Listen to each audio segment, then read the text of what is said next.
Hey guys, today we're back with another meltdown review. And today on the channel we'll be melting down the Jacob Gray upper.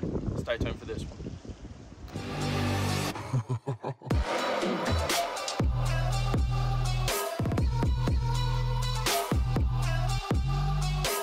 Alright guys, we're back. Once again today we're going to be doing the full meltdown of the Jacob Gray upper.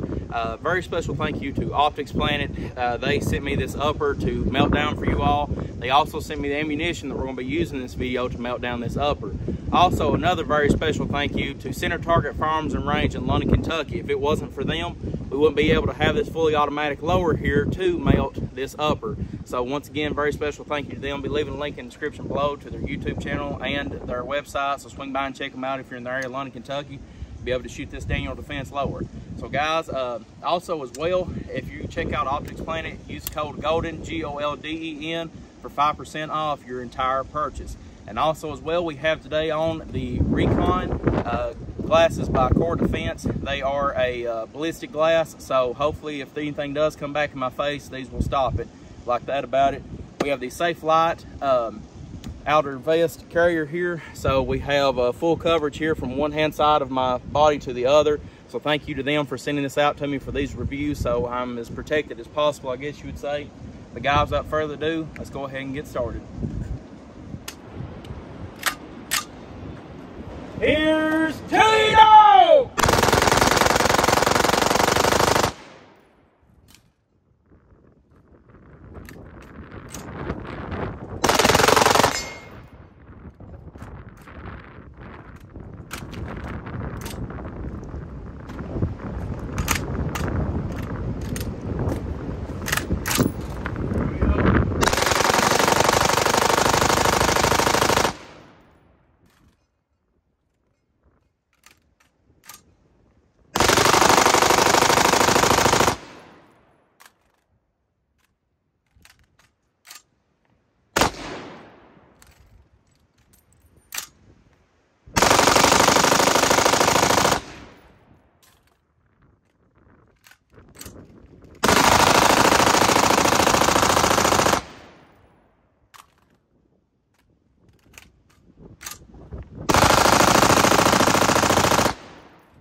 D60, let's try her out.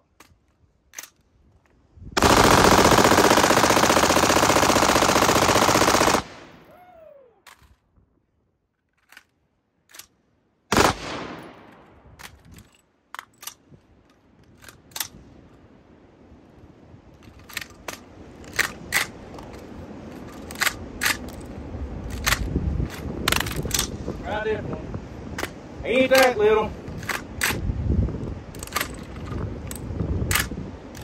Can't get it to the chamber, boys.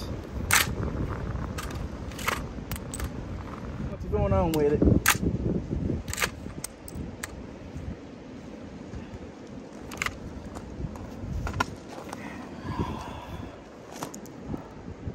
There's nothing lodged in the carrier from what we can tell.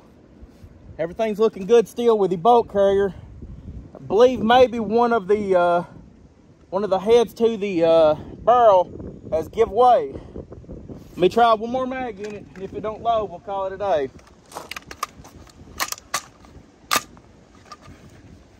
Yeah, it's done for. All right, guys, we had a small intermission. At first, I thought that something was wrong with the breech of the barrel.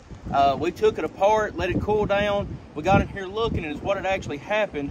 A casing had blew apart inside of it. I do recall seeing a half of a casing in there at one point that about looked like a 9mm bullet.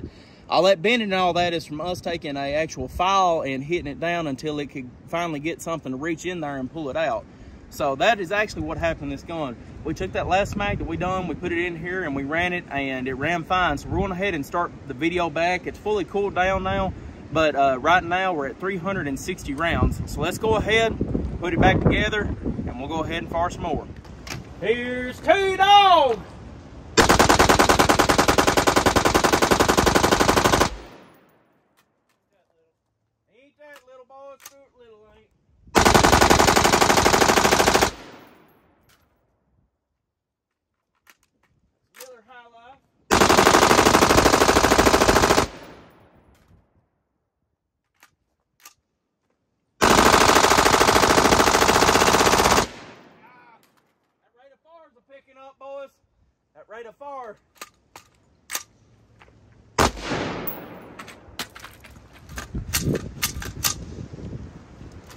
Tops are turning around on us.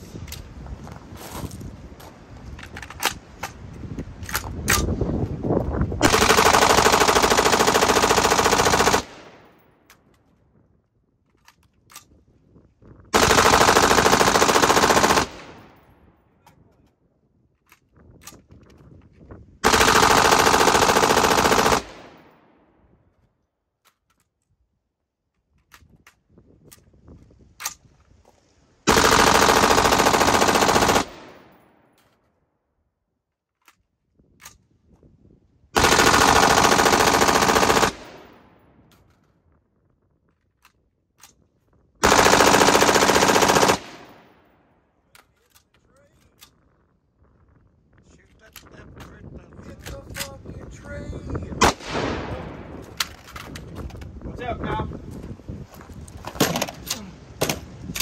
Oh, well, boys, she's right there as the proof's in the pudding. There's a gas tube, and she is now officially melted. Oh, we'll go ahead and do a round count. We'll take her apart. I'm glad that we got everything fixed. Woo, she's hot. I'm glad we got everything fixed. But guys, once again, a very special thank you to Optics Planet for the upper and the ammunition we used today. Very special thank you to Center Target Firearms and Range in London, Kentucky for the lower. But like I said, guys, let's take it apart. Let's analyze it, see what happened to it, and I'll see you in a second.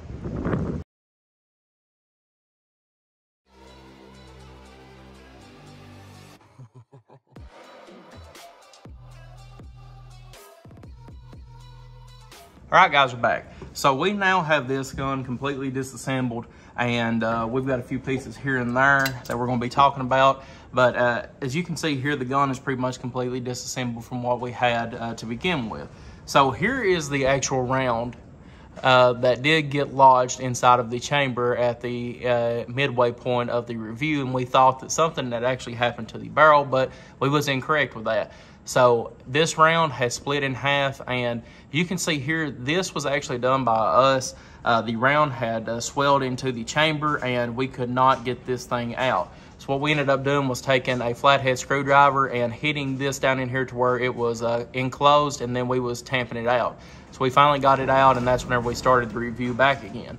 But as you can see here, it had cut here in half and got stuck in the chamber, and that's why none of the rounds was wanting to load into the chamber, which is a good thing, because if one did and you did let it off, there is a chance that it would have blew up in my face. So I'm glad to see that that didn't happen. I'm glad to still be alive. So we'll put this over here to the side. The upper handguard at one point was twisting to the right-hand side. I noticed it while I was shooting before the gun failed, and then while I was shooting after the gun failed. All that it is held together with two set screws here, or not set screws, but two screws here that clamps down onto your barrel nut and holds it in place. So under that fully automatic fire, it started moving to the right-hand side a tad bit. So once I seen that, I started pulling back to the other side while still shooting in full auto, and we got it to line back up. What can happen whenever your barrel starts twisting out of spec is that your gas tube inside of it can catch to the side, and your bolt carrier group will not come into your gas tube as such. If I can get it lined up while looking through the camera, as you see here. So it will hit to the side or whatever else, and it will create a stoppage. So if it's not completely lined up to where it's going a good full seal each time, you can have multiple failures like that.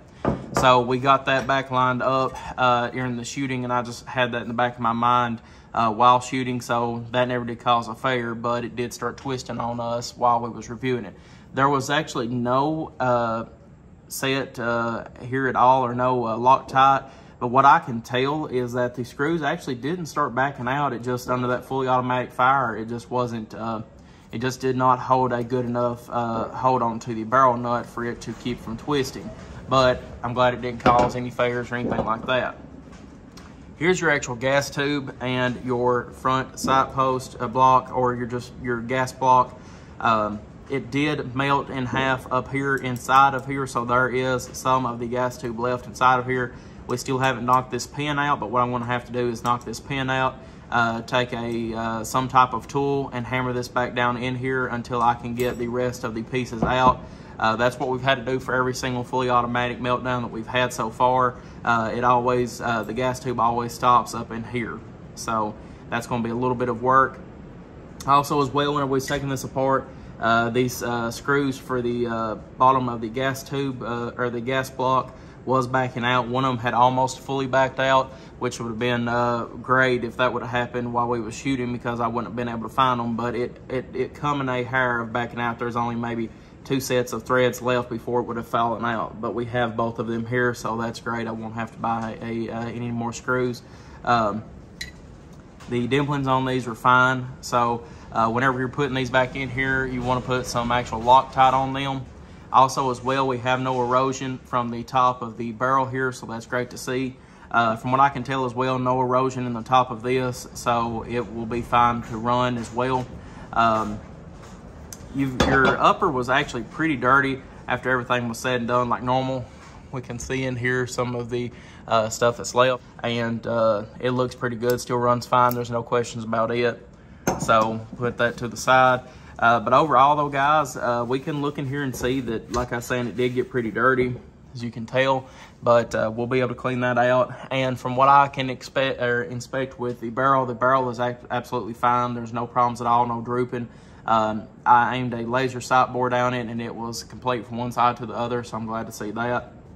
This is about a government style barrel, maybe even a lightweight at one point or another. It's kind of a different type of barrel, lightweight up front and heavier lightweight in the back, heavier in the front. But you can tell it did burn a lot of that color off of it, but it still looks very good, and it will be able to shoot after everything is said and done. So we're going to head and get the front sight block fixed, get all that out of it. Replace the front sight block with a new gas tube, get it all put back together, and we'll see if it will function. So guys, stay tuned.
All right, guys, now that you can hear me, so what we ended up doing with this rifle, after we ended up melting it, I took it apart and showed you all a minute ago, everything that melted with the gun and everything we need to replace.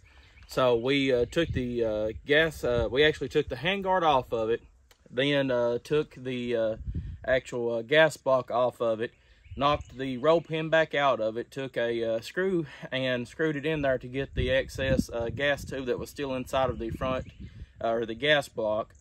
We replaced the gas tube with a Arrow Precision carbine length gas tube, and we got everything screwed back down here. And the only thing that was kind of weird is that the actual barrel nut of the barrel had starting to loosen up. So we retightened that back down to spec, put the gas tube and gas block back on it, screwed everything together.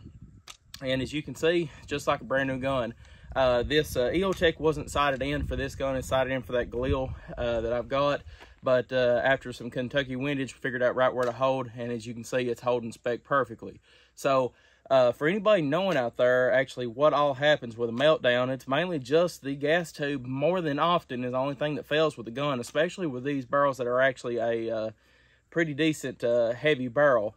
This right here, like I said, is kind of a government contour up to here, and it's got, I believe, M4 cuts in it, kind of a different barrel. But most of the time in a meltdown, the gas tube will fail before the barrel ever starts to droop or anything like that, which is how Eugene Stoner did design it.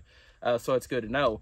But anytime that you actually melt a gun, all you have to do really is just replace the gas tube and fix the gas block, and you're most time good to go, just like with this rifle right here. Brand new gun, pretty much.